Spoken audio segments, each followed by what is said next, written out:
Assalamualaikum warahmatullahi wabarakatuh. Anak-anak semuanya kelas 5 SD Muhammadiyah Insan Kreatif Kembaran.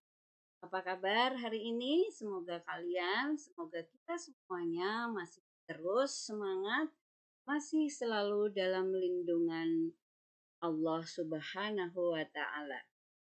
Anak-anakku semuanya, marilah kita mulai pelajaran pada hari ini dengan melafadzkan basmalah. Bismillahirrahmanirrahim. Hari ini kita masih belajar di bab 4, yaitu tentang Kiai Haji Abdur Razak Rudin. Kalau di pertemuan kemarin kita belajar tentang biografi beliau, hari ini kita akan masuk ke bagian peran Kiai Haji A.R. Fahrudin di Muhammadiyah.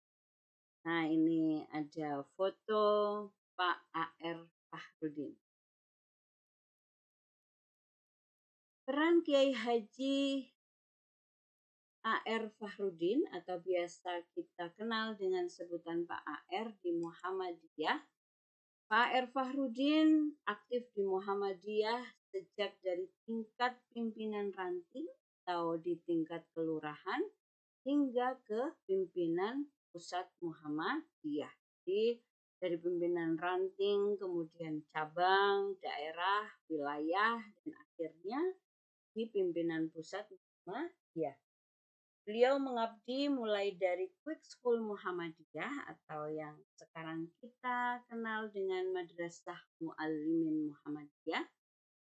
Kemudian pada tahun 1934, lalu beliau dikirim untuk misi dakwah sebagai guru di 10 sekolah dan sebagai mubalik di daerah Talang Balai, Ogan Komering Ilir, ini di daerah Sumatera Selatan, selama 10 tahun.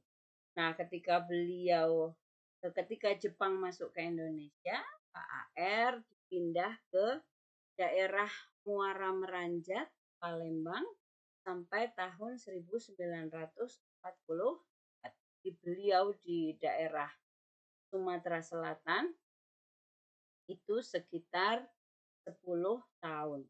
Beliau mengajar, menjadi guru, sekaligus melatih dan memimpin Hizbul Waton.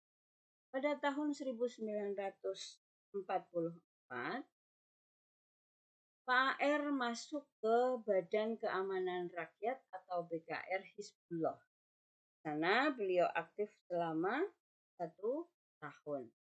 Kemudian sepulangnya dari Palembang di tahun 1944, Pak A.R. kembali ke Yogyakarta.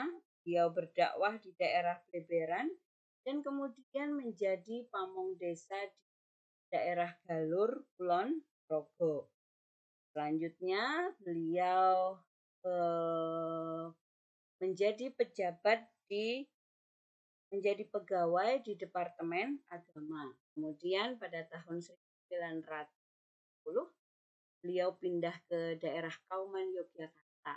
Nah, di daerah Kauman inilah beliau mulai belajar kepada tokoh-tokoh Muhammadiyah seperti Ki Bagus Kusumo, kemudian Kiai Haji Bashir Mahmud, Fadilah Zubair, dan Ahmad Badawi. Beliau menjadi Ketua Umum Pimpinan Pusat Muhammadiyah sejak tahun 1968. Jadi saat itu Ketua Umum Pimpinan Pusat Muhammadiyah adalah Kiai Haji Fakih Utsman, tapi kemudian Kiai Haji Fakih wafat ketika beliau sedang menjabat sebagai ketua. Lalu atas usulan Buya Hamka, Kiai Haji A.R. Fahrudin diminta untuk menggantikan Kiai Haji Fakih Utsman menjadi Ketua Umum Pimpinan Pusat Muhammadiyah. Bagaimana keaktifan Pak A.R. menjadi Ketua Umum Pimpinan Pusat Muhammadiyah di peran Pak A.R.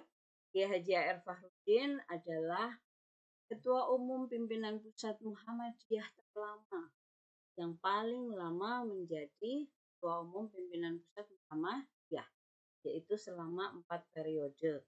Tercatat mulai dari tahun 1948 sampai 1990, 22 tahun. Tahun 1969 ditetapkan sebagai Ketua Umum pada Tanwir di Ponorogo. Kemudian pada tahun 1971 ditetapkan sebagai Ketua Umum Pimpinan Pusat Muhammadiyah periode 1971 sampai 74 pada Muktamar ke-38 di Ujung Pandang. Tahun 1974 pada Muktamar ke-39 di Padang, beliau ditetapkan lagi sebagai Ketua Umum Pimpinan Pusat Muhammadiyah periode 1974 sampai 1978. Kemudian tahun 1978 pada Muktamar ke-40 di Surabaya, lagi-lagi beliau mendapatkan suara paling banyak lalu ditetapkan sebagai Ketua Umum Pimpinan Pusat Muhammadiyah periode 1978 sampai 1984. Dan tahun 1984 pada Muktamar ke-41 di Surabaya, sekali lagi beliau didaulat untuk menjadi Ketua Umum PP Muhammadiyah periode 85 sampai 1990. Jadi dari muktamar ke muktamar hingga 4 periode, Kiai Haji A.R. Fahrudin selalu mendapatkan amanat untuk menjadi Ketua Umum Pimpinan Pusat Muhammadiyah. Bagaimana kepemimpinan Pak AR selama menjadi Ketua Umum Pimpinan Pusat Muhammadiyah?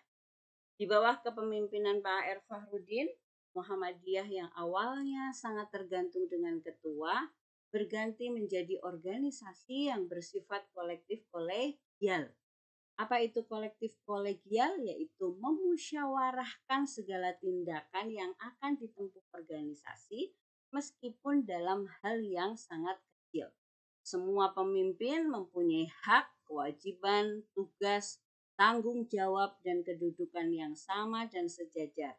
Sehingga keputusan yang diambil tidak tergantung pada salah satu pimpinan atau ketua. Semua pimpinan memiliki hak yang sama.